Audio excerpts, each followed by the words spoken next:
ഇന്നത്തെ കട്ടൻ്റെ കൂടെ എന്താ പറയുക, ഒരു കഥയായാലോ? ഞാൻ ബാലരമയിൽ വായിച്ച കഥയാണ്. മിന്നു മൊയലിന് അപ്പുറത്തുള്ള ഫ്രണ്ടിനെ കാണാനായിട്ട് പോകണം. മലയുടെ അപ്പുറത്തുള്ള ഒരു ഫ്രണ്ടിനെ കാണാനായിട്ട് പോകണം. അപ്പോൾ സ്ഥിരമായിട്ട് പോകുന്നത് ഈ മലയുടെ താഴത്തൂടെ ഒരു തുരങ്കമുണ്ട്, ഒരു ടണൽ. അതുവഴിയാണ് അങ്ങേപ്പുറത്ത് പോകുന്നത്. അപ്പോൾ അന്ന് മിന്നുമൊയിൽ ചെന്ന് നോക്കിയപ്പം ഈ ടണലിനകത്ത് വലിയൊരു കല്ല് തടസ്സമായിട്ടുണ്ട്. അപ്പോൾ മിന്നുമൊയിൽ എന്ത് ചെയ്തു, ഓടിച്ചെന്ന് മലയുടെ മുകളിൽ കയറി അവിടെ ഇരിക്കുന്ന ഒരു ജംബോ ആനയോ അങ്ങനെ എന്തോ ആണ്, ജംബോ ആനയുടെ അടുത്ത് പറയും, നീ ഒന്ന് വന്ന് ഹെൽപ്പ് ചെയ്യണം ഈ കല്ലെടുത്ത് മാറ്റാനായിട്ട്.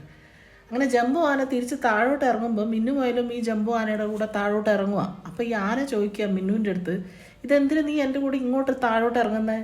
നിനക്ക് അപ്പുറത്തെ വശത്തോട്ട് ഇറങ്ങിക്കഴിഞ്ഞാൽ നിൻ്റെ ഫ്രണ്ടിൻ്റെ അടുത്ത് എത്തിയില്ലേ എന്ന് ചോദിക്കും. ഈ മിക്കപ്പോഴും ഇങ്ങനെയാണ് നമ്മൾ എന്നും ചെയ്തുകൊണ്ടിരിക്കുന്ന കാര്യം എന്തിനാ ചെയ്യുന്നതെന്ന് അറിയാതെ ഇങ്ങനെ ചെയ്തുകൊണ്ടിരിക്കും.